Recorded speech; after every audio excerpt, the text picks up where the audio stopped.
We are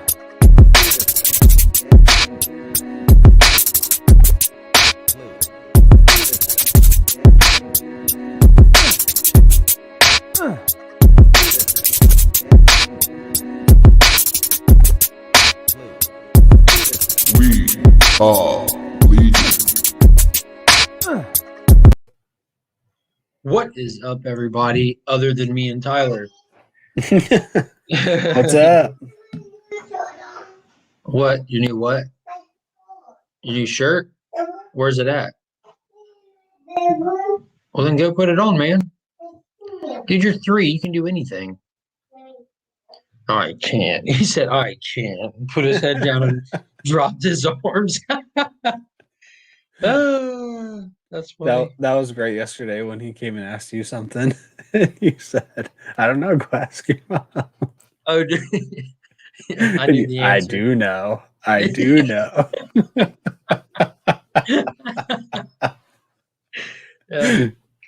I was trying to be present in 2 places at once, and that's how you do it. That was great. He sent me to go make him chicken nuggets during the giveaway, and I got to go make chicken nuggets. I turn around and look, and he's in the chair up here talking and waving to everybody. Yep. That was great, too. I found this gem at my LCS yesterday. First appearance of Conquest. I saw where you shared that on Instagram. Now, I'm just strictly by the show. So when would you suspect we might get to that point? Well, this is issue 61, but we already technically saw him in the last episode where they showed like all the fighting. He was the big guy with the scar on his face of Viltrum. Oh, okay, he's from. So you might have remembered him. I don't know. There's only like 3 Viltrumites that you see at the end that are like standing there, and when he's like giving the real origin story. Yeah, he's the biggest one with the scar. So I would say we're definitely going to get him next season. Like there's almost no doubt in my mind. I would assume we'll get him probably somewhere middle to the end. But I'm definitely excited for more seasons. And I was talking to Ryan, aka New Guy, aka Cosmic Campfire. Dude's got aliases. I was talking to him last night and seeing if he wanted to hop on this morning. He's like, because he's an hour behind us, so it's still like just now 7 where he's at in Candyland or whatever magical place he lives at, where time's not relative anymore. But he was asking what we might want to talk about since Invincible is over. I said, well, to be honest, we never really talked about Invincible because it had only been out for a couple of hours and we didn't spoil it. Mm-hmm. So and I told him I was looking forward to actually getting because it's been out for a week now, so I'm like spoiler away. So I was excited to actually talk to you about the finale and everything, and not have to try to. I wanted to get you on last Sunday, but you weren't able to. Yep. Yeah, I was disappointed I couldn't get on, but I can get on now. So, will Ryan be getting on? Well, why did he change his name to Cosmic Campfire? Do you know? Yeah, he's trying new things. Oh, okay, cool. That was the answer he gave. Good afternoon, Bart. What's up? No good. What's up? But a long time ago in a galaxy that we live in, he started doing these podcasts called Cosmic Campfires, and he was kind of spotlighting the ideas of storytelling, and he was kind of in real time, like on each episode, kind of crafting a story. Like he never got into like plot or anything, but like and crafting a story, I mean like talking about potential characters, and if I choose this character, I can develop it in this way. You know what I mean? Like actually, like the real like ground level with starting a story. Mm-hmm. And it was pretty cool because they were like 15 to 20 minutes, and you would hear a campfire crackling very softly in the background for the whole thing. It was a really cool concept. And he kind of just started doing some other things. And if you notice with all of his videos, they all have like a thumbnail that's similar. It'll say Cosmic Campfire episode, blah, blah, blah, and then have the name like New Comic Book Day or conversation with. So I think he's just kind of moving in that direction, is playing with it a little bit. But it's an awesome. I think it sounds awesome. Cosmic Campfire, because Oh when yeah, you're, it's great. that's like that's his area of interest more than anything is actually like storytelling. Like, and it just happens to kind of focus on it in the comic book realm. But campfires, you sit around and tell Sit around. stories. Yeah, Yeah, exactly. it's so perfect. It's awesome. Yeah, it is perfect. Way better than Burke Family 54 comics. Yeah. What else is it better than? Freaky Louie, better. I'm just messing. They're not going to attack that one. No, that one's a great Just one. I like No that's Good no Comics. good comics. Yeah, just the spell And is perfect. Chamorro, I like those. Just not Freaky or Burke Family. Just those Okay. two. DJ Links isn't in here, so he guess he's dodging a bullet. So, how far are you into Jupiter's Legacy? I intentionally set out to watch one episode, and I'm like, holy crap! At the end of that first episode, and I'm like, I'm gonna go and watch the second one. And I don't want. I'm probably not going to watch any more intentionally until next Friday, because I like to be able to space some stuff out. I really do. I know a That's lot of not a bad people idea. I know a lot of people like to do the binging thing. And to be honest with you, like I have to work next Friday, and it's kind of up in the air what my Fridays are going to look like for the next about month and a half. I'm working on trying to just at bare minimum work a half day Friday, because every Friday I work, that's just overtime, So I'm not trying to kill payroll or not see my kids grow up. Mm-hmm. So that's normally when I watch stuff, is early morning on Friday. So I don't know. If I don't just binge it now, we'll have time later is kind of where I'm at. But I'd rather space it out so I have something to look forward to. Well, two episodes felt like a good stopping point too. What is up, Gray Man? That's it. Now I feel like I'm kind of getting used to this, like watch an episode or a couple episodes and talk about them. I do like that more than binging. I used to like binging, but now that more shows are going to like 1-2 episodes or 3, started off with 3 and then like 1 after that, I do really like that. Yeah. Now, the only downside is, especially being present, and talking with other people, you never know what other people are watching it like, and if they just sit there and binge it, and running the risk of like major spoiler moments and stuff, which I don't really know how much I care. Like with this show specifically at the moment, if I would care to hear, because I don't know what to expect from it, but it was definitely a solid start. No, Yeah, obviously we're not going to spoil it now for anyone because it just came out. But I thought the very beginning scene was interesting. And then I thought the rest of it was like pretty good. I wasn't super into it. No characters were like jumping out at me or anything. There was another scene in there. Let's see if I can say it without spoiling it. It was like one of the first fight scenes with like two like super characters. So that's not spoiling anything. Like right in the middle. That was pretty cool. I like that too. And I think the world it set up is kind of a Batman type world, I guess. Like his morals. Is that how you'd put it? He's most definitely like Golden Age Superman morals. Well, Oh, no, because he was a bully, Golden Age Superman. He's like Silver Age Superman, talking about Utopian.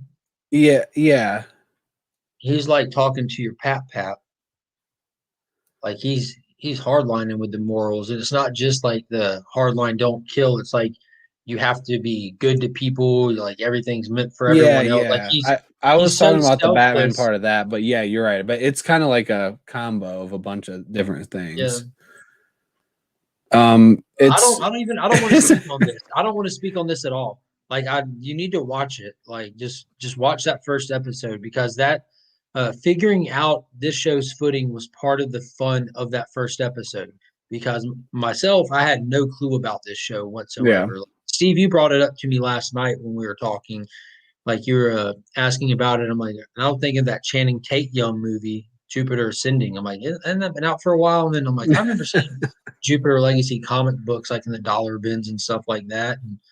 And then I'm like, oh, it's a show. So, but definitely figuring out its footing was a very enjoyable part of that first episode. And it answers the question for you by the time you watch it. You know, you kind of get a good idea of like what it's going for, I guess.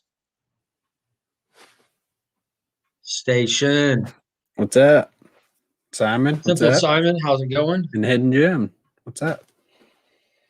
Hey, But yeah, I enjoyed. hey. So if we're just gonna talk like non-spoiler first 2 episodes, obviously that's what we're doing.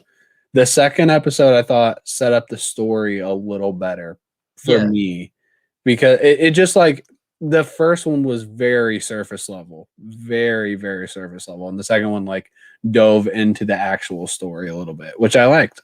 So first 2 episodes, I'm more into it than I expected. I didn't think I would like it initially because it felt a lot like Umbrella Academy, and I've never gotten past episode 1 of Umbrella Academy, and I've tried 2 times.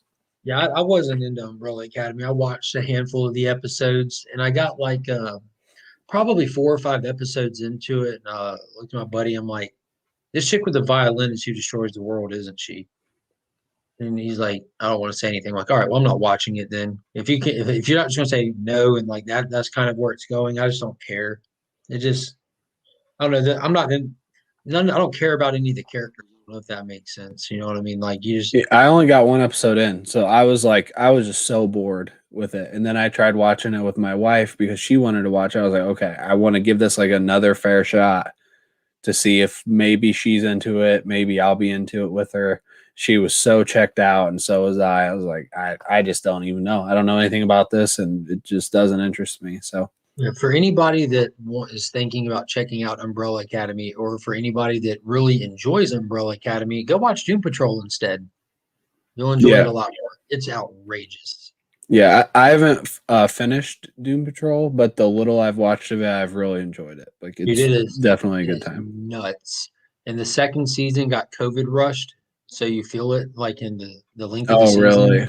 Yeah, I mean it doesn't ruin the season at all. It's a really really good season, and they go really really really hard with some of it, but it's a great show. It really is. It's a one of a kind, that's for sure. Oh, there you go. Burke family said the same thing. Reminded me of the terrible Doom Patrol. Oh, so you don't like Doom Patrol either? Doom Patrol is the opposite of Burke family approved. Like it is the polar opposite of Burke family approved. That's not it's the opposite of wholesome. Oh, Freaky loves Umbrella Academy. Oh yeah, and the great. I've heard a lot of people say they liked it. I can't even give my opinion, but because I only watched 1 episode. You know, I guess with me, a lot of times with shows, it's really what kind of mood I'm in when I try to watch them as well. Like what's going on. Like if shows take up a lot of time, especially shows that drop on Netflix, because then it's like the whole binge thing. Like how quick can I get this season watched before like it's come and gone? Before people aren't talking about it, before there's no anything to it. Because that again, like same thing with comics is the same way with shows. Like I enjoy watching them and talking with other people that are also watching them. Mm-hmm. But yeah, that's true. So as soon as it's gone, and it's a thing of the past. Yeah, I never thought about it like that, but you're right. And that's where I was at. Like I don't dislike Doom Patrol, I just don't care.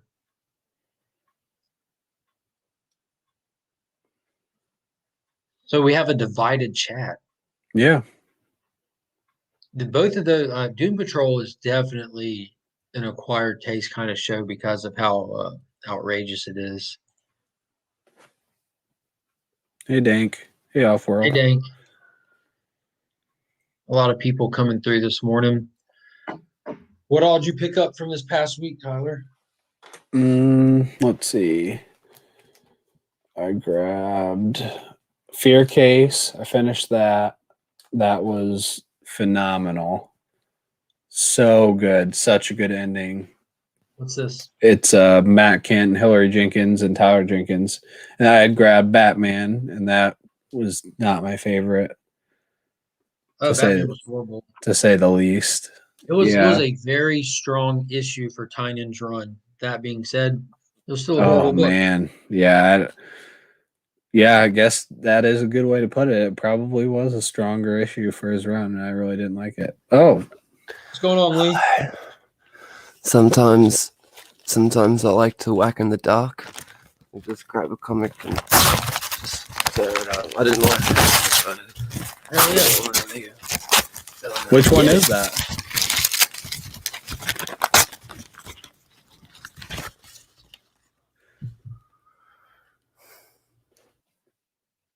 Is this what it's like to be on the other side of looking at whack comics? Like, what are you doing?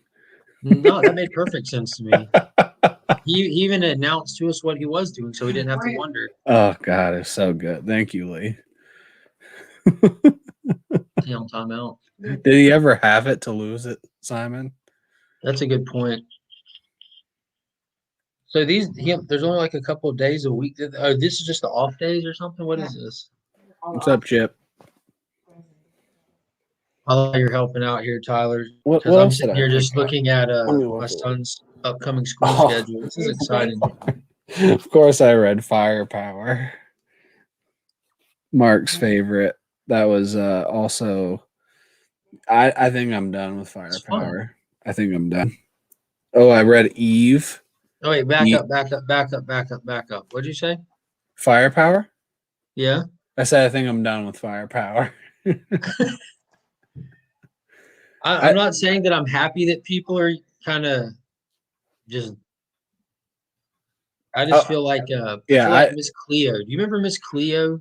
Sounds familiar. She, read your future and stuff. You can call it for a bumble clock reading. I that the rest of the time. I should, but dude, I felt like since issue 4 or 5, I read the trade paperback and loved it, and then everything after the trade paperback, it's been the exact same thing, waiting on something dynamic, whether it be in the story, the characters, the action, something. And it's just completely subpar on every level of a comic book. Yeah, I think I've been there with you the whole time, but I just enjoyed it more than you did. And I held on to that prelude longer than you did. I was still holding on to that amazing prelude. It's going to get good. It's going to. That prelude was so good. And that's it. I read Noctera. That was good. That's still solid. Yeah, I'm still solid. Definitely good. We get to learn more about this crazy scary guy Bill, and he's chasing the main girl Val and a bunch of the other ones. It's really creepy, and there's some really dark parts to it. Suicide Squad.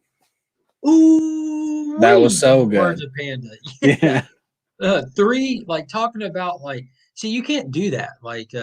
You can't have books like Swamp Thing, Suicide Squad. You can't have quality to that quality, especially, and then have Tynan's run on Batman happening at the same time. If you're reading other books outside of Batman, you now have something to compare it to. You now have expectations, and you now want to enjoy comics. You're like, why did I not realize I wasn't enjoying this sooner? I don't know, Burke, if the Kings ate what was it, Nightmares? Yeah, it was called Nightmares. That was a level of comic book that I didn't know I could hate. That was the first thing I read that I hated, probably. And I'll never forget when the next one came out. It had been 2.5 months, and the next one came out. I was like, we're still doing this? You've got to be kidding me. What else? Batman. So I still have a few things to read. I'm a little behind, I guess. But I have a few things that I don't know if I'm going to read, too. Freak, he says, indies will always let you down. At least at Marvel, it's the devil I know. There you go. I'm definitely not let down by indies very often. That's for sure. It's kind of seen a lot of talk across the board how indies are just really doing great as a whole right now. Of course, there's so many that come out. Like every week, there's like a handful of issue ones if you look across all the small presses. Oh, there's so many indies. Yeah. But there's some really, really solid ones out there. I mean, of course, they're spread out over publishers, but dude, and I'll debate this with anybody any day of the week. Marvel writes the weakest stories, bar none, right now. It's not even a close competition. You can enjoy the characters, you can love getting the next chapter and whatever they have going on, but Marvel pays the least amount of attention and care and consideration to the quality of their stories right now. Stories. I think when it was peak like Venom and Thor, I thought their peak was like much lower than like Indy's peak, personally. And if you, in all sincerity, you have Chip Zdarsky writing decent stories at Marvel, like with Daredevil, which not even a mass of people follow. I mean, plenty of people read Daredevil. I was reading it. Yeah, it's not on the amount of audience that like Venom was getting. And you have Donny Cates writing stuff. A lot of people are like meh about Thor, where it was gangbusters for the first however many issues when he was killing Galactus and being the Herald and blah blah blah. But now, like, people are slowly just, it's falling off their radar. They're still reading it. A lot of people aren't, but it's just not getting the spotlight or attention it was. It's not delivering the big, crazy aha moments. But you have Cates and Zdarsky at Marvel, and you don't hear anybody else, like, just singing praises from writers over there. Hey, Nick. I remember it was probably about a year ago right now, maybe, right about, when it was Burke, Dustin, New Guy, and Panda. That was all. They were always on the Thursday night chats. And a lot of times the main books they were talking about were Marvel books each week. And now that is just not happening at all. Dude, I was hopped onto Rob the Reekin's hog video yesterday, and he's just like indie, DC, indie, DC, and he's like, I don't really pick up much Marvel right now. Like, nothing against Marvel, just he gets what he's wanting to get. He just was making the observation that there's like no Marvel in here. I think the only two guaranteed Marvel books that I'm getting is Beta Ray Bill, because it doesn't matter what Daniel Warren Johnson does, it's going to be fantastic. But this, I think this is like the first Marvel book he's done, like writing wise. He's done a few covers, like he did the Alien versus cover for Thor that month.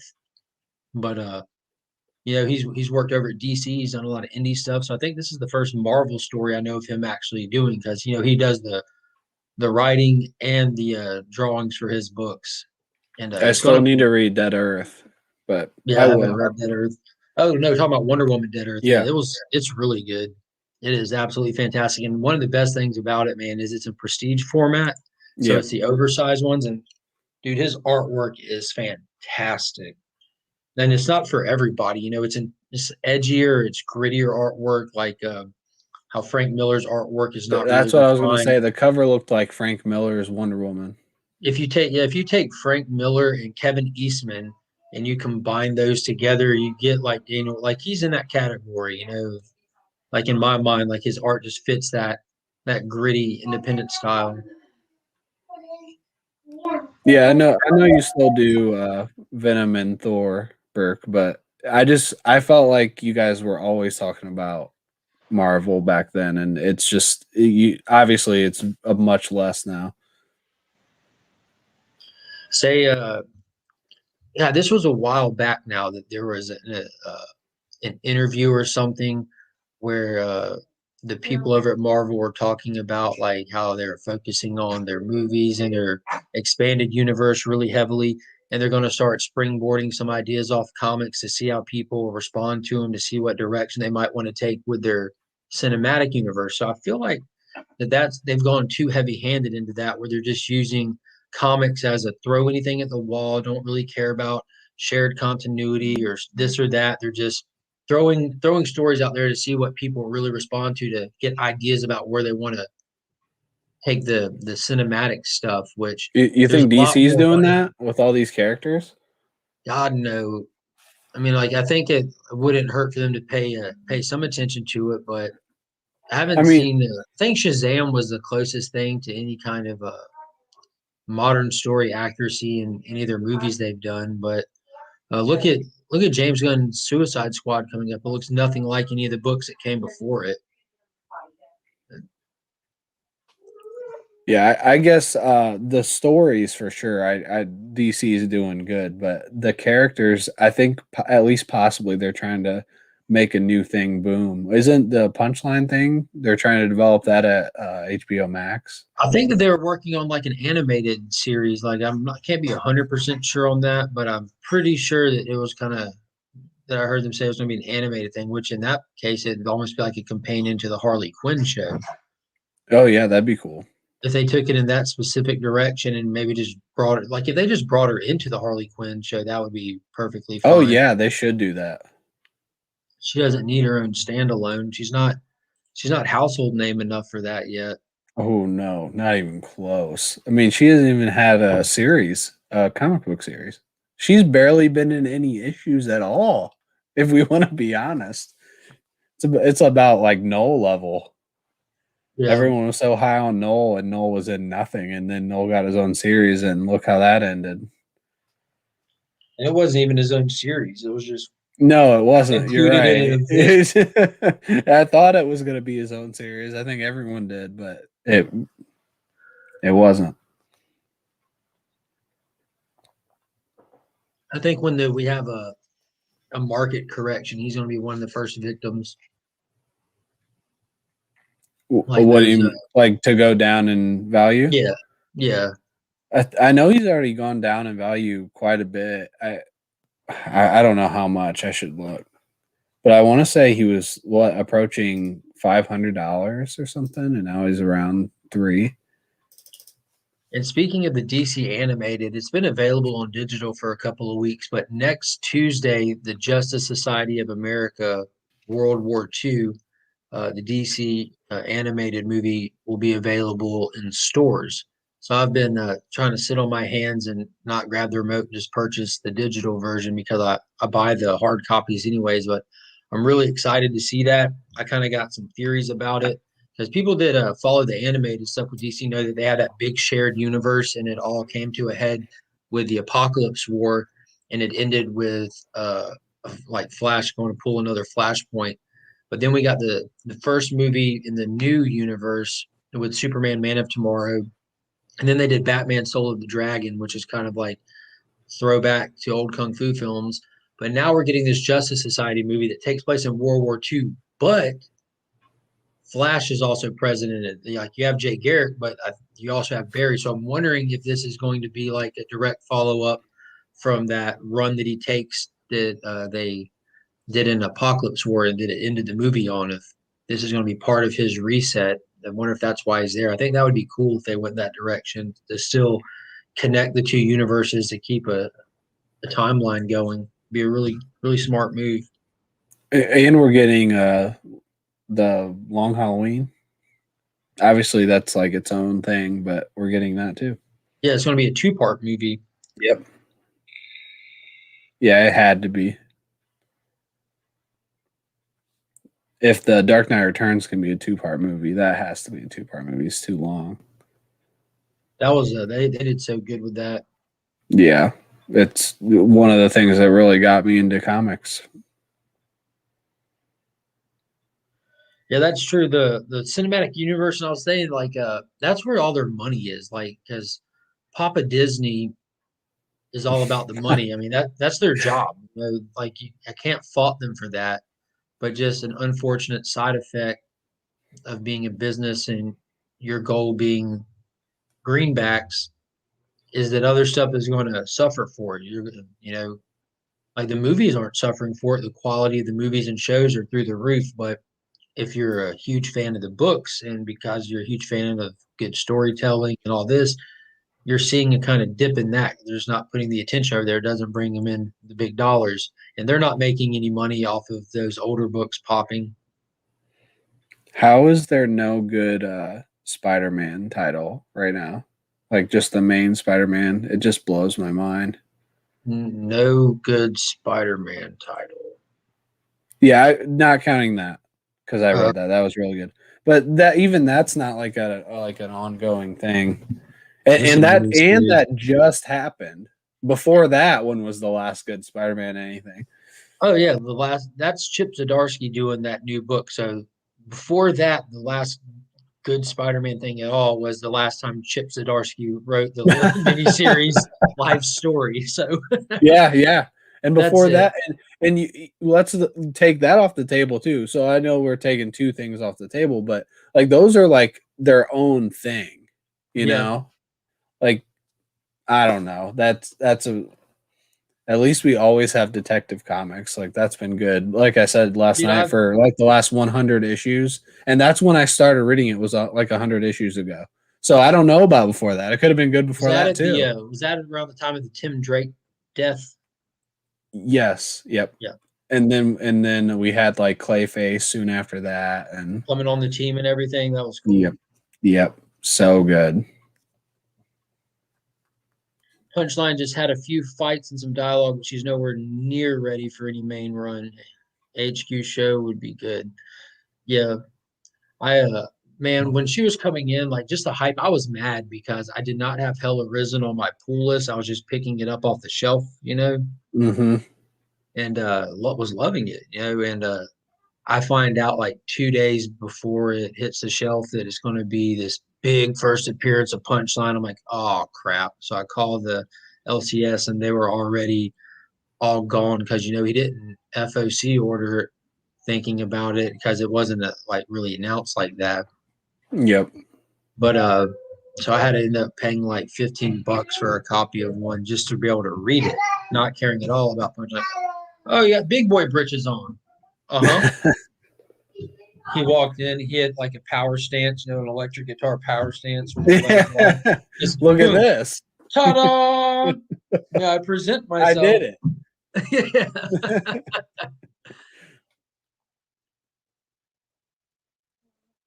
That's broken though, but like one of the little snaps toward the front wheel is broken. You might as well just throw it away before he sees it and cares, because he doesn't care right now when he looks at it.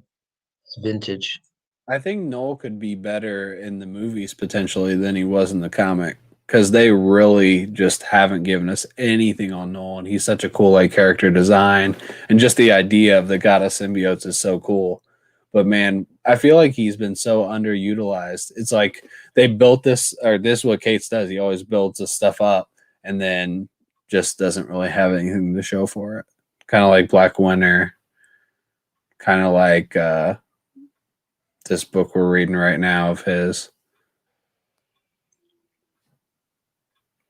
I don't know. Who knows? I don't understand the concept of having patience, but if just like he's kind of known for not delivering, you know what I mean? Yeah, you're right. That's kind of his shtick, is not delivering. His like, from what I know, which I hear from a lot of people, and that's the only reason I know it, he's his own biggest fan, which you got to be. If you're not going to be your biggest fan, you can't expect someone else to be. He's like one of the best hype machines out there, and he doesn't deliver on stuff. Like those are like the three things that he's known for. And since I've been paying any attention to him, I've seen it countless times already. And there's nothing wrong with any of those things except the not delivering. That's kind of a big turn off for stuff. What's that? But who knows? Maybe Flash by Night. Maybe you're right. Maybe there'll be something big coming. We just have to be patient. Hopefully. Yeah, there's that cover they did with like Thanos holding the hammer with all the Infinity Stones in it and stuff, or something like that, with or something. I don't remember all the details of it, but it hadn't come to pass yet. Maybe they got more plans for him in another year or 4 or something. Who knows? Boom. Look at Pocan swinging in here, scoring up some subages, which is good. I do need to point this out while people are doing that. Pocan Joe does have a fantastic channel, but he also, much like Tyler over here, is on a channel not his name. So every Friday night at 10 o'clock, you can find Pocan Joe and Spectacular Spider Grandpa and Huey on Blasting and Stashing Comics. That's at 10 o'clock on Friday nights. It's a fantastic show. These guys just review the hell out of some comics, and it's hilarious. There's a lot of laughing. It's a really good time. What is up, Nosh, in the building? How are you this morning? Someone turning my doorknob. What time is it? Has to put Donnie on Spider-Man. Right back, Tyler. You got it. Yep. I don't know about that. Flash by Night said Noel doesn't equal Kate's. That's true. Maybe somebody else on Noel will be a good thing. But probably be. I won't say that.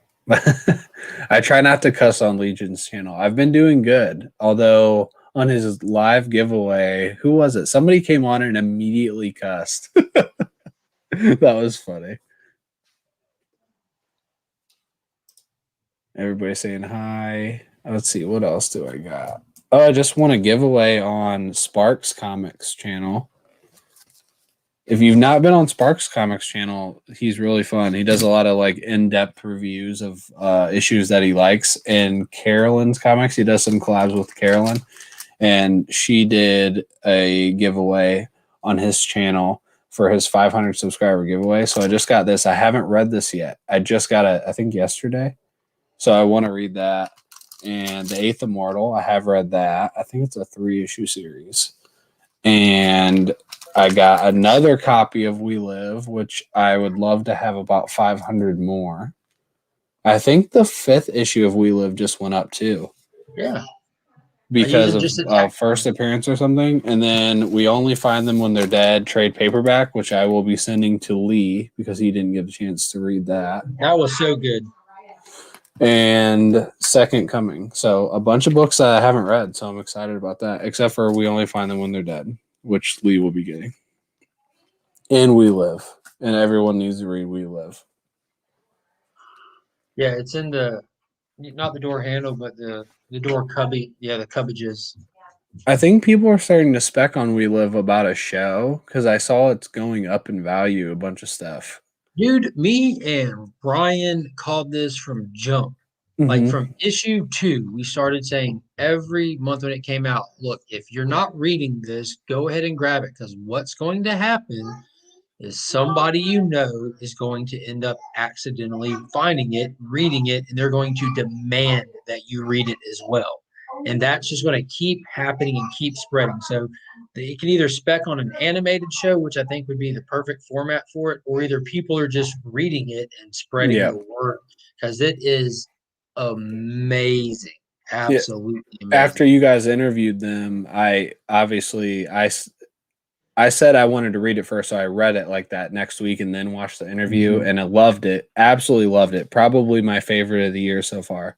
Yes. And I said, this reminds me of Kanto, not in the story or anything, but it's a short series. We already know it's getting a sequel, and Kanto blew up. It took a couple months, but it blew up. Like initially, Kanto was not expensive for a while, and now all of a sudden then it became expensive, and now it's going to be a show. So now it's really expensive. I feel like We Live is that exact same track. It's starting to get more expensive. It already has a sequel coming and a one-shot. Kanto had a one-shot in between. Exactly the same. Who knows what could happen after that? Like, this is the same track, just like a year later. I know what's coming.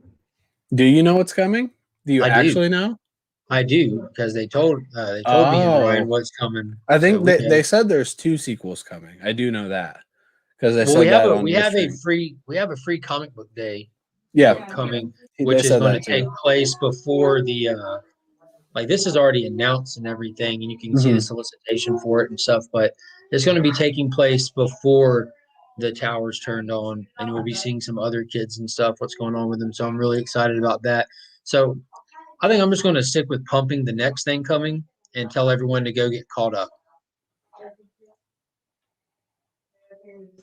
I think all of the printings are going up too. So there's a bunch of printings. Yeah. This week a 5th print just dropped. Which is crazy. I didn't know that was coming. Like, that was forever ago. Aftershock is doing 5th prints on a book. I think this has got to be one of their more successful runs. I mean, I don't know how big the initial print was, but there's this book's still being talked about. Yep. It's been done for months now. Mm-hmm. Is it going to get a hardback? Do you know that? I don't, but I do need a point. Yeah, I'm glad Joe mentioned that real quick. But there is a contest going on for the blasting and stashing guys. Oh man, I'm gonna have a hard time finding it. Oh, Chip's first ever review is We Live, and Fable says the 5th printing is gone. Dang got We Live just in time. We Live number 5 second print is gone. I didn't even look for it. I'm assuming I would almost guarantee my shop didn't order any because they don't order that kind of stuff. So if I even wanted it, I would have to go to a shop that I don't really like to go to.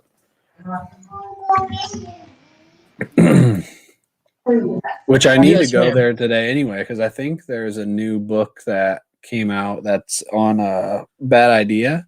I think there's 2 new books or just 1, but I know I haven't pre-ordered. So if there is, I need to go grab those. Bad Idea is awful to keep up with because no one knows. They're not in solicitations. I don't even think like Bueller covers Bad Idea comics because they're so just like random. Yeah, Fable. I did read Eve. Eve was so good. I don't know if you've read Eve and you're asking because you read it, or if you haven't read it and you're wondering, but you need to read it. It was really good. I don't know if I really want to get into it, but if you haven't read Eve, check it out. I want to say it's Image. So real quick, I just threw this in there and pardon the typo, but it's called Would You Rather 2. Pocan Joe and the Blasting and Stash It guys are running this awesome contest, and there's a link to the video, and it's a hilarious little skit that they do to kind of introduce it. And check the description of the video. It's actually really fun. It's just a 7-question kind of thing, and it's hilarious. And these guys are funny. But they're all 3 of them are going to put together a gift box. So all 3 of them separately will put together a gift box and send it to the winner. And I don't know if y'all watched the 700 subscriber giveaway celebration we did, but Pocan hopped on there and just randomly donated a box. And I don't know if y'all saw the kind of books he puts in there, but he's a Golden Age collector. So giveaway books to him. Yeah, giveaway books to him are kind of collectible books to a lot of people. So that's going to be some big time prizes. I'm sorry, Tyler. Go ahead. No, it's fine. But now I kind of want to say what Eve's about. So Eve is like, it starts out in modern times, and then she kind of gets sprung forward into time. We don't really know why or how or anything. And she wakes up, and there's like this robotic teddy bear that's like protecting her, but won't tell her what happened. So we need to know like what exactly is going on in the situation, which obviously we'll find out more. But the conversations between her and this teddy bear are really funny, and the teddy bear is funny, and obviously this is like some super robot because we get like little hints at that. So yeah, I saw a cover where it looked big, like a big robot with just a little teddy bear head. Yep. Yeah, it's like a tiny teddy bear, and then all of a sudden, like, it can do all this crazy stuff, and then she asks it questions, and he's like, well, I can't tell you that. Well, I can't tell you that. She's like, well, what can you tell me? So I think it's going to be good. Like Transformer Ted. Yeah. Why you put your flops on before you put your pants on? That's a whack hack. We'll just go. Mommy's walking in right now.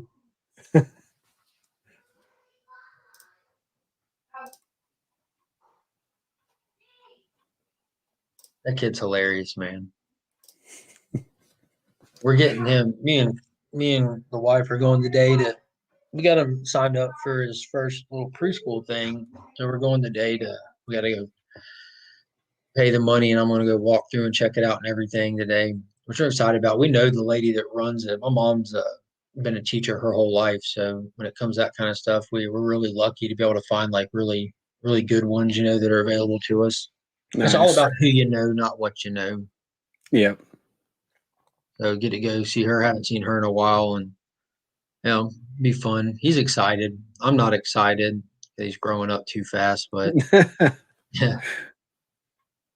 Are you gonna get him into like baseball or anything? That's up to him. I'm just gonna. I want to get him into something. I played soccer for Oh yeah, that's a good one. like 10 years, and my wife played soccer in a tournament league and everything when she got older, and she went to college on a soccer scholarship. Oh wow. So So if soccer definitely. no, again, it's 100% up to him. Yeah, yeah. I think it's good to like try stuff out young. I remember my sister didn't play baseball young, and she wished she had like later in life because she wanted to play softball in high school, but she just wasn't like good. But she could have been because she was athletic enough. But I mean, baseball is like a sport that if you're not playing it young, you're not going to catch up by the time you're in high school. Yeah, yeah. My 13-year-old's going to beat him, so hopefully I'll be warmed up a little bit. Well, hopefully, like if they grow up to be anything like I was, I'm going to be ready for them to leave the house because I gave my mom hell through my upper teenage. Yeah, we're still here, Panda. We're actually stay. We were talking about how we got to stay here till we appease the panda. We know he's going to hop on and listen. And we haven't talked about Invincible spoilers yet, so we can get into that here soon. Let's get into it. So, I mean, what you just want to start? You can start. Yeah, absolutely, dude. Overall, I thought that it was probably one of the more enjoyable TV shows in general that I've seen in a long time. There's only like one slow episode out of the whole series, and it wasn't even a slow episode. It's just comparing it to the other phenomenal episodes. Yeah, I think you said it was the college one, right? Yeah, yeah, and it wasn't pointless at all. There was action in it. There was a need to story aspects, like them fighting the guy who's making all those little cyborgs, because now he's like a big part of being under what's his name, Cecil? Yep. Being under his thumb and making the army for him and for the little agency that he runs. But yeah, I absolutely love the show. The final episode of the season was great. It was just, I kind of almost would have liked to get more story because the story is so intriguing that you just want more. As soon as the episode's over, you're ready for more. But that fight was just amazing. Like it ripped at your heartstrings when he finally had Mark down and just completely beat to a pulp and was just fussing at him because he just wanted him to understand what he wanted him to be so bad. And he finally asked him, like, in 500 years, what will you have? And that response was like, I'll have you, Dad. Like that ripped me up. And it clearly got Omni-Man too. Like it hit him so hard that he had to leave the planet. Yeah, and then when he's flying away, you see like that teardrop. Yeah. Yep. And then Alan comes in and says like Viltrumite has never left his like station, his planet that he's trying to flip. So this is like something brand new. Like what's going to happen now? Where did he go? Yeah. He said, he'll be back.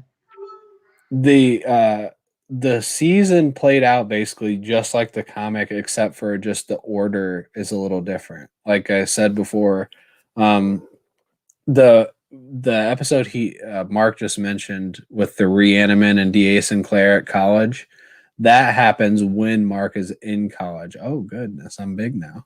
So Mark actually like graduates from high school and goes to college, and then that happens. So that's a little bit later. And then the Titan episode where him and the new Guardians of the Globe fight Battle Beast and everyone else, that happens a little after the Omni-Man reveal also.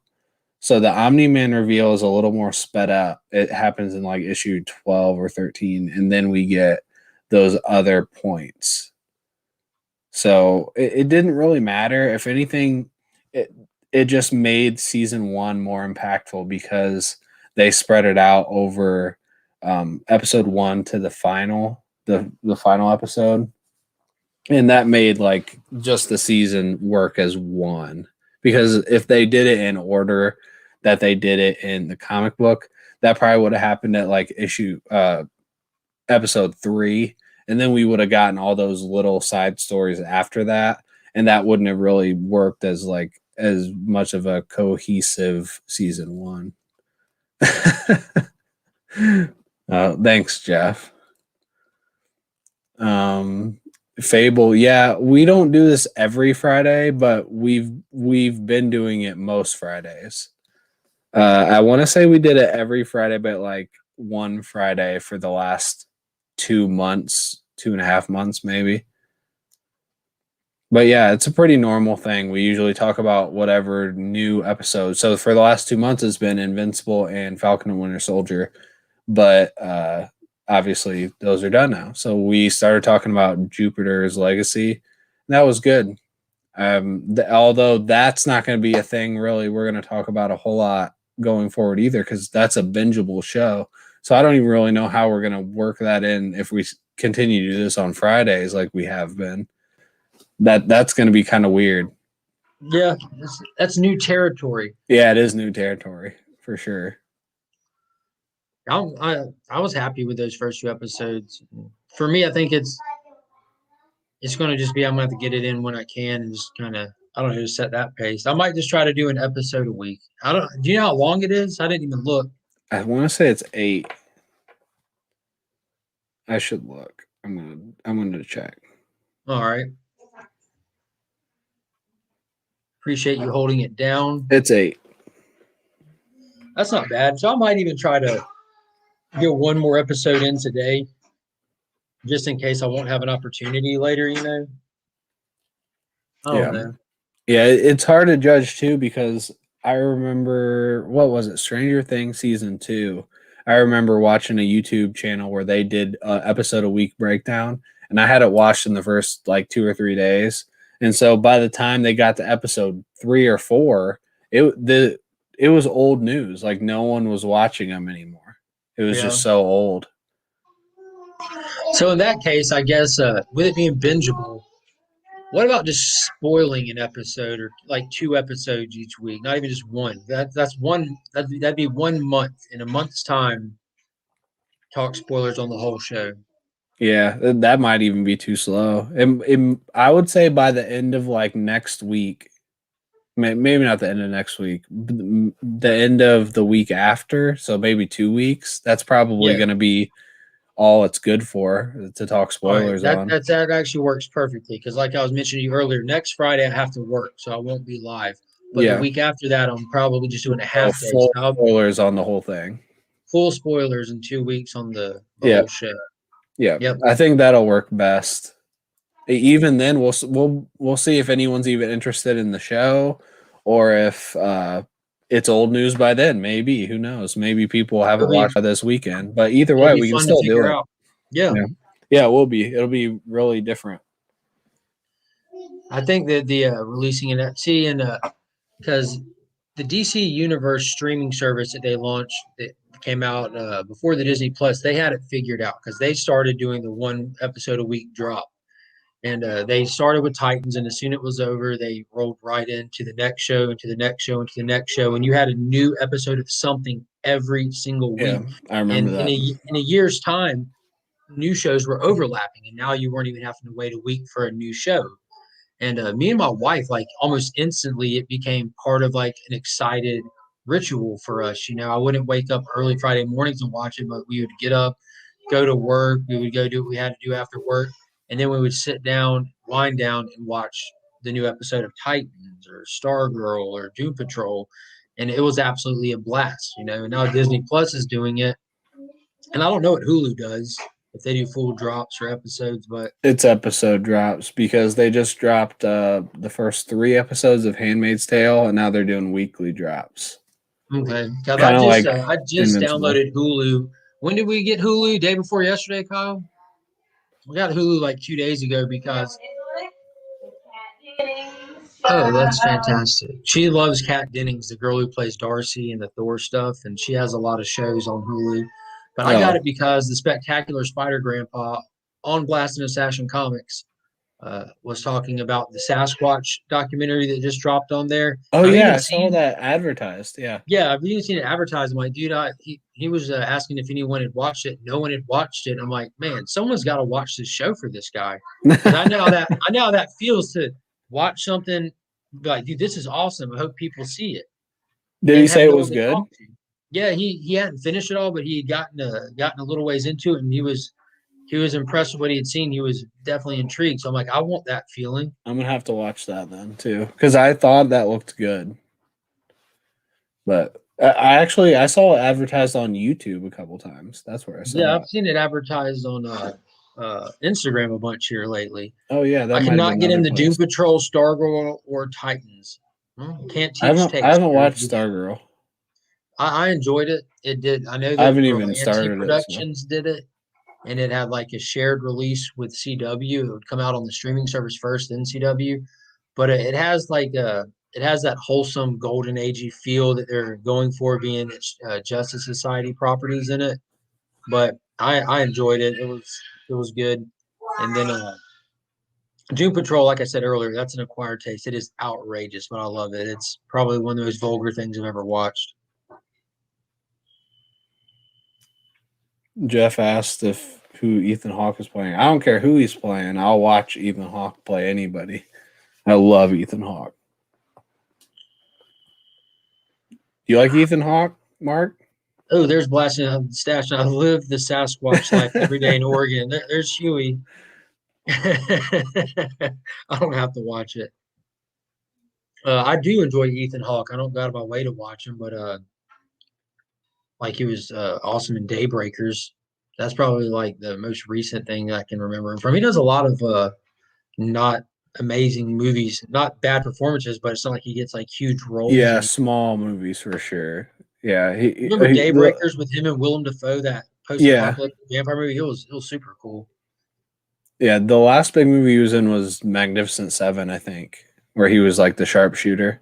I did watch that. Yeah, I've only watched it one time. Like Chris Pratt and Denzel was in it. Yeah, that was actually good. I have it over there, but I got it on a Black Friday sale a couple years ago. Watched it once, and like the week I got it, and then haven't watched it again. Yeah, it's a fun movie, and Vincent D'Onofrio's in that too. Mm. Yeah, Freaky beat me to it. Training Day. That Training Day was like the movie that introduced me to Ethan Hawke. It's crazy looking at Training Day and then looking at Suicide Squad and thinking to yourself, "Wait a minute, isn't this the same director?" Yeah, he's good. And then my favorite Ethan Hawke movie is Predestination, which everyone should watch, especially comic book fans. Do I have it? I know I have it. I remember Premonition with Sandra Bullock, which nobody should watch, especially comic book. Here's Predestination. I One don't of think I've my all-time favorite movies. You would love it, Mark. What's it about? I don't. It's like what can I say about it without spoiling anything? Because like the plot. No. It's based on a short story written in 1955 where Ethan Hawke is working in a bar and a guy walks in and he says, "Tell me the most interesting story about your whole life." So they start going back and forth about their lives and what's the most interesting story about their lives. And soon thereafter, Ethan takes this guy into the back room and he says, "I have a mission for you." And they go and get this case out, and it's a time traveling case, and they travel back in time to You just ruined the movie. I don't even have to watch it now. I did not ruin the movie. I left out all the big parts. I promise you had me at time travel, though. I love time travel stuff. Oh, yeah. Unlike some people in the chat here. Time travel is great when it's done right. Yeah, I enjoy it. This is one of the best time travel movies in existence. That's how good it is. It's available on Sling, but I do not have Sling. Predestination. I'll see if they got a copy at Second and Charles today. I don't know if they will. It's definitely an indie movie for sure. Well, they got new movies, and people are able to sell movies and trade movies there. So they have tons of used stuff. If you're looking for older stuff for this or that, it's a good place to check. I probably already have it. I usually have what I'm looking for. Me and my wife are always looking for movies, so we basically have everything we want. Well, you should start looking for stuff that you don't want. Yeah. That would be a tougher find. Yeah. Well, man, it's only 9:04. Dang, thought it was later than that. It's not. The house was up early today. I even sent Finn back to bed. He woke up way early and was just like fussing and stuff. I'm like, dude, who are you? Where's my son? So I'm like, you know what? Go back to bed. And he's like, I don't want to. I said, go back to bed. So I put him back in bed. I went and got a cookie and threw it on him. He smiled, ate the cookie, and stayed there for about 30 minutes. Got back up in a great mood. So every now and then you just got to give him a hard reset. You know? Cookies always put me in a good mood. Oh, yeah. Here's the future. Oh, Chip pulling out the big guns. Quantum Leap. That's what I'm talking about. That was such a fun show. Where he's just bouncing through different time, and but he's not taking his own body with him. He would land in different bodies, and he had his like basically his escort. I think his name was Sam, and he was always there with him and stuff. And no one could see him. He didn't look like Scott Bakula to everybody else. He looked like whoever's body he was in. So he might land in some chick's body or some minority's body back in the past or something. It was all over the place. It was cool. That sounds like something I would really like. I like your style, Louis. I actually mimic your style often on the channel. Hashtag free baggers for life. I learned from Louis the concept of free bagging. You can show off a comic and, you got to fight the glare, but even you get it without the glare. That's a beautiful book. Hashtag Jane Gang. But if you put your dirty beaters on it, look at that. It looks even better now. Yeah, it does. It looks a lot better. It's crazy how that works. Hashtag free baggers. Yeah. Yeah, you showed that one off yesterday. That was really cool. Did. And PC Culture would chew that up. PC Culture. Oh, would they? They would.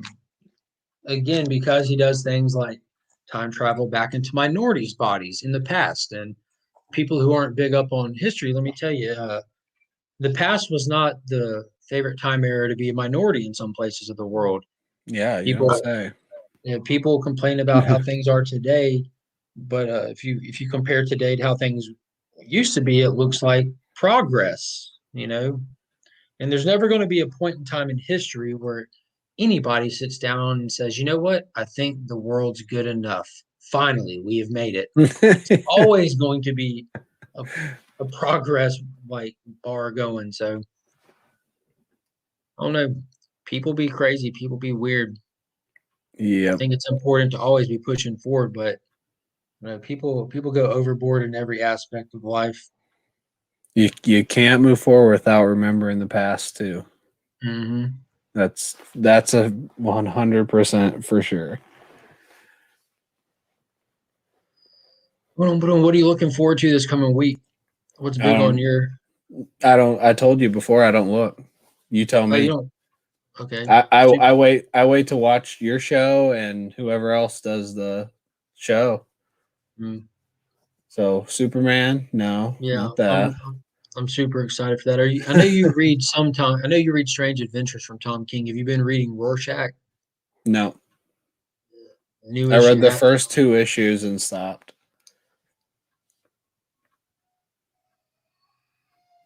But you keep telling me you need to read more. Yeah. Molly. Yeah, I recorded my video this morning. The whole time I was on, I'm time crunched this week. So the whole time I was live with Steve and Panda and Ryan last night, I couldn't see everybody because I was on the other tab downloading all the images and photo editing them all. But yeah, I know that 7 Secrets is coming out next week, and that has been phenomenal as well. Geiger #2. This should be a shocker to everybody, but Geiger #2 is coming out next week. For those that don't know, this is a Jeff Johns and Gary Frank book. So the fact that issue #2 is coming out on time. Oh yeah, no kidding. That is amazing. I didn't even think about that. How is that even possible? Would we have to suffer through Doomsday Clock? And then you have a lot of Star Wars stuff coming in. It looks like let me see if I can do this. from this book up here, you see how it has the War of the Bounty Hunters Yeah. trade dress on it. So it looks like that book that came out last week is going to be crossing through other titles as well. The story. Oh dang! I like him like halfway through that issue. Now it makes me not want to finish it. It's gonna cross into other titles. I have no interest in that. I don't have any interest in it. Period. Whether it Well, crosses over or not. The beginning love of the issue was really cool. I love Star Wars. I've loved the movie since I was a kid. I can talk Star Wars universe all day long, but I care nothing for the comic books. Like I don't try to spec chase or anything, but I just don't care for the expanding of Star Wars. And it's cool if you want it, but the movies and the shows are always been enough for me. In the issue that just came out, which I'm only halfway through, like I said, he just got Han Solo's carbonite body, or he's in it. Not body, and he's like, yeah, he's going. He has to fight in a tournament to try to keep it in the carbonite because he's having trouble with the carbonite because there aren't supposed to be bodies in carbonite, and it's really cool. That's a weird direction to go in the book because they've already established in the movies and the show that that's what the carbonite's used for. Like they, not just with Han, but even in The Mandalorian, which takes place well after that, Mando's stashing people in carbonite left and right. So that maybe they like figured out how to do it correctly because in this one, like he's just having trouble because they did it incorrectly or it's just not staying frozen.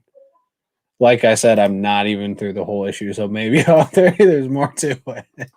Yeah. But I thought it was good. I have no interest in it. I feel like it's just another thing that Marvel's just dumping on shelves.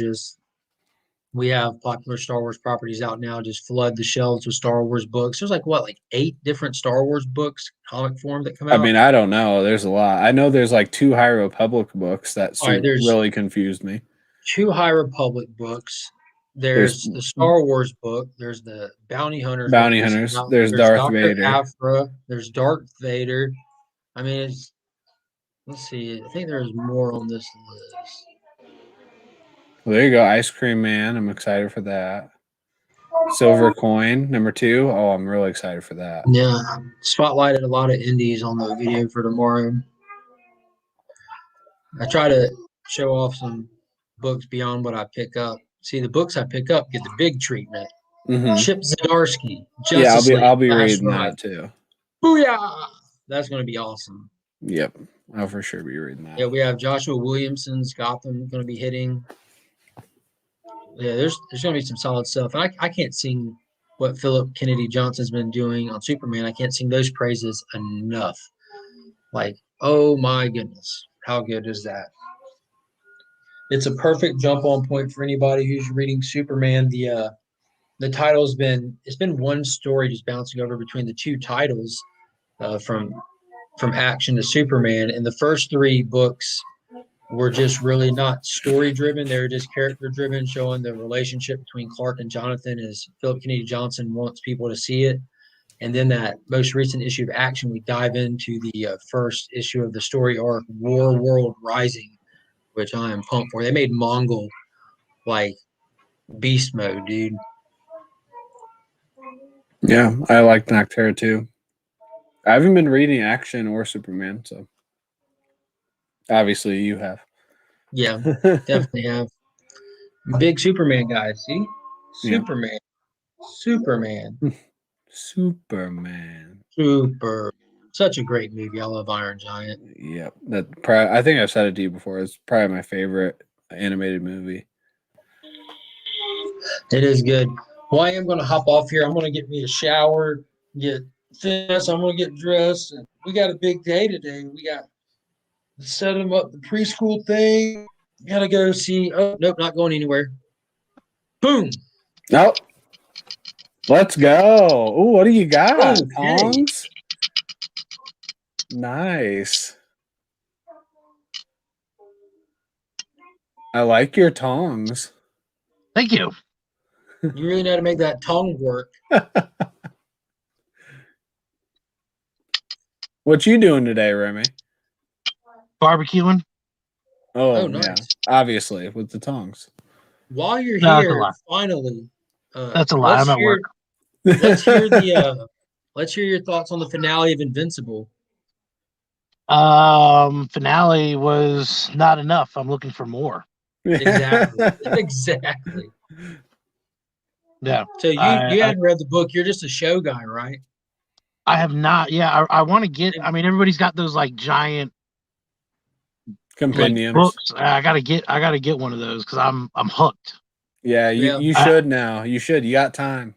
I mean, it's like my biggest regret, Tyler. Seriously, I'm so sorry.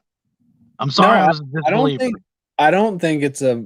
I think this season was so good. Like, it's a good thing that you didn't read it. You got to enjoy it. Now you should jump into the story, and maybe that'll be a good way to like get you into it. Now that you saw the first season, he's thinking about it. He's thinking hard. Yeah. Yeah, and Invincible, I mean, it is one of my favorite stories ever. So, ever, like movie, TV, comic book. That's how much I loved it. And one thing that I don't think anyone said on your stream is that now the point we're at, the story is officially started now. Like, as good as season 1 is, now it started. Because this is really like, now that he's out of any kind of out of any kind of training from his dad. He has no help. It's just him. He's the biggest, baddest person on the planet to represent the planet. I'm not saying he's tougher than everybody else, but he's Earth's best shot now. So it's all on him. Sorry about that. It's okay. We forgive you. Some technical difficulties. I didn't mean to be a jerk to Tyler. He's like telling me something midway. I'm like, nah, I'm done listening to you. To him and then you're like, I'm out. I'm sorry, Tyler. Go ahead. Then you just dip on him. I'm so sorry. And he's like, no, man, it's cool. I'm like, out. I don't need any response. I didn't ask for your opinion. I'm apologizing here, okay? I was a jerk. You told me for 2 freaking months that I needed to get in on this thing and that the show was coming out. And I was like, yeah, we'll see about that. This cartoon. And then it changed my life. Changed my life. Came out all over us. Yep. And now all I want to do is like watch it again. It's like I could watch another show right now, or I could just watch it again. Now, real quick, just to get some more perspective, just from like kind of get a feel of a general audience here, but have you heard of Jupiter's Legacy that just started on Netflix today? Yeah.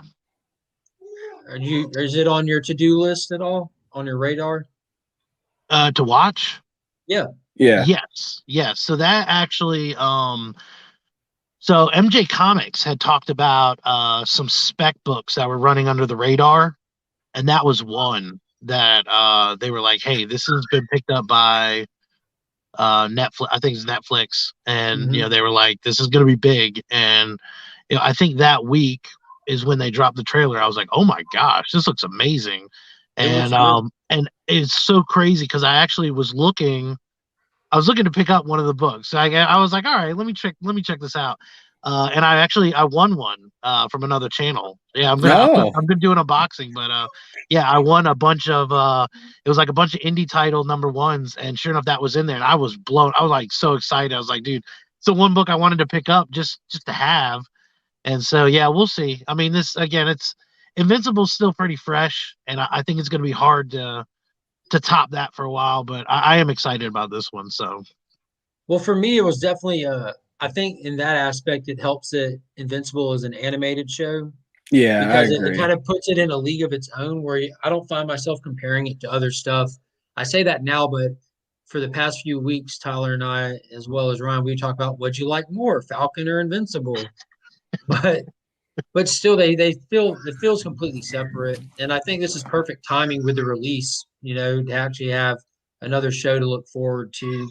Because they moved Loki up, I believe. Like, I think they announced that this week that they moved its release schedule up. So I didn't know that. I'm pretty sure they did. I had no idea. Yeah, I mean, I definitely just be making it up. It's either one of the two. They did or they didn't. I'm sure of that. It wouldn't surprise me if they moved it up because I hadn't heard a lot about it this week, and then all of a sudden, like I heard, oh, it's Friday. Well, that's today. not only that, but I mean, everybody's hungry for it now, and I mean, just this is a perfect example. Like you have other shows that are coming out. You know what I mean? They want to be as relevant as possible. Yep. And it's like, guess Yeah. what? You hit us with WandaVision, great. You know, with Mhm. Falcon and Winter Soldier, great. But then you have these other shows that are coming out, and people are like, I'm ready for that, you know, or movies or anything. I mean, like the Oh world's yeah. moving on, cinema's moving on, and now it's like, what do you have that can keep us hungry for Marvel, you know? Yeah, it's not Yeah. even movies used to. I mean, movies have always been my thing, but man, the movies are few and far between. It's all about shows right now. And then we get Loki and there's another Marvel show coming out after that. Yeah, Mark knows. Yeah. Yeah. I either know or I don't know. It's one of the Yeah, two. that's one of those. All right, I'm fellas. Well, excited. hey, I'm gonna pop off here. Okay, well, good. Great Glad you show. jumped Thank you for on. having me on again. Take it easy. All right, bro. See ya. Take it easy. He's about to go pop off, so I feel Yeah, sorry well- for somebody out there. Well, now we can wrap it up. Now Yeah. that Now I'm going to go take a shower and get dressed, go hit the LCS, pick up my non-DC books, which I think is only 2 books from this past week that I have that are non-DC. It was a big DC week, but oh wow, it's only I have Immortal Hulk and I should have an ENIAC number 3 showing up eventually, and I don't remember where I ordered it from because I have those coming in from all over the place. But yeah. if it's things from another world, I look forward to doing another unboxing video. Yeah, hopefully a better one. Yeah. Yeah, but I do have that exclusive U-shaped variant from Things from Another World. Yeah. So big shout out to them and their absolutely horrible subpar care and concern for their product, business, or customers. Like that's They awesome because sell most exclusives. They sell Yeah. exclusives. Like, how could they possibly ship like that when they have exclusive comics? dude, I gotta tell you though, I'm honestly like impressed with them because most businesses, you know, like they care about their business model, their products, their customers. Like it's really refreshing to see a business that doesn't give a crap about any of that stuff. Did It you really reach out just to them? yeah, sure. I sent them an email. And not just that, but Mike Pulp Fiction, he took my video and posted it on their Facebook group page. He- That is funny. yeah, I should do that too. yeah. But I reached out to them. They haven't reached out back yet. I did send them an email. And let me check my emails. Tell you what, they're quick to send an email to let you know that a book that you have on your pre-order list or want list is available. But Yeah. let me tell you what, they'll let you know when something's shipped. I don't even know what book this is. Oh, yeah, Tanker's number. I can delete that email. It's here. Have you read that? No, I haven't read it yet. Okay. Yeah, I've kind of been on the fence if I want to start reading any of them or wait till I have them. They're such short runs, so I'll probably just get them all together first because it's with how weird the whole thing with Bad Idea is, and me being able to get my hands on them, and uh, my care and concern for owning them is steadily dwindling. Who knows when I'll have them all? So I don't know. I don't know. And it's like I told the person who watches the channel who reached out to me and said they have them available here at this Things from Another World. He his came in damaged as well, and he reached out to him and is getting his replaced and everything. And I've yet to hear back, but I told him like I don't really care too much that they got damaged because I was just planning on reading them and then just giving them away because they're so hard for people to get. You know, there's so many people Yeah. that wouldn't mind having it. Just to And read. yeah, so I'm just gonna read them and then just use them in a giveaway to give back out because I know some other people would love to read them too, and I'm not spending more than cover price on them. I'm not paying any upcharges on them at all, so it's not like it's gonna break my bank to give away $12 worth of books. Yeah. Especially Oh, when I'll a have lot of already people can't get them. yeah, I'll have already got my money's worth out of them by the time I read them.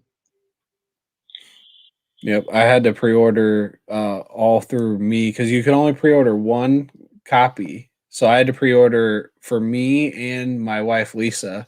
So my wife Lisa has her first ever pull list. Oh, that's So cool. only because I'm buying them so I can send them to Lee because he can't get them. I'm so mad that when you got that first issue, ENIAC, I asked you nicely to take a picture of each page and send it to me so I could read it, and you didn't do it. I was gonna, and then I ended up getting drunk and selling it on Burrito Stream, and so I had to not open it. So because I sold it, I was mad too because I was gonna read it, and then I had to wait. I was so disappointed. If you mind me asking, how much did you sell it for? I sold it for $83, I think. That's pretty cheap compared to what I've seen some of them go for, or at least listed for. I Yeah, know yeah. somebody It was an fast track auction, theirs. and then there weren't that many people in there. So Somebody expressed theirs through CBCS that I know, and it came back at 9.8, and he listed it for like $700. yeah, I don't know I if it probably sold could or have got not. more for it, but I didn't even want to sell it in the first place. I was literally just drunk and having fun and ended up selling it. So, hey, Yeah, somebody yeah. sold it for more, whatever. That never happens. I never sell anything like that. Anything of mine at all, really. I try not to unless I'm forced. How often do you get forced to sell stuff? Only once, and that's because I overspent 1 month and bought a bunch of comics and As long as you're not forced to sell your body anymore, you're still in the clear. Those no, days are over. no, I'll sell that's my choice. My body, my choice. If I sell my body, that's me. Hey, you got a mouth to feed. And if people keep asking, I mean, I'm not going to say no. Yeah. All right. Well, again, I'm horrible at goodbyes. I'll drag this out forever. But I appreciate everybody hopping in and hanging out this morning. I always have a blast, and I love doing these at different times throughout the week. Tuesdays I try to go live at lunchtime, Fridays in the morning time, and every Sunday night at 9 p.m. Eastern at Weeks End, the full spoiler-filled review show. Hope everybody can come hang out and talk comics by then. I hope you have a few read. We'll of course be going over a lot more than just comics. We'll kind of touch on any kind of comic book news that might have dropped throughout the week, as well as any shows and all that kind of good stuff. So we try to cover it all. And again, yeah, thank you everybody for stopping by. Thank you, Tyler, for always coming and hanging out with me. I have a blast.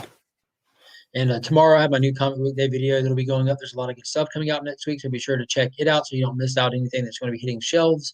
And then every Sunday on the Comic Bets channel, we do two cool guys, two hot picks, where we both spotlight one book that we really feel like you should consider picking up and why. So don't miss out on that. And yeah, I'm at 775 subscribers as of this morning. So that 800 is right around the corner. I'm not going to be doing a giant, huge giveaway, but I am going to be doing something that I have planned already. So be sure to share the channel out to your friends, especially if they love comics. Ask them to come hang out, come chat with us, and let's get to that 800 point. Yeah, it's going to be something definitely different, but the same, but different, But the same. but the same. Yeah, there'll be a prize involved, but I'm not going to do a big celebration giveaway thing just because it's way too close to the 700 subscriber one, and I won't even have all this stuff mailed out by then probably.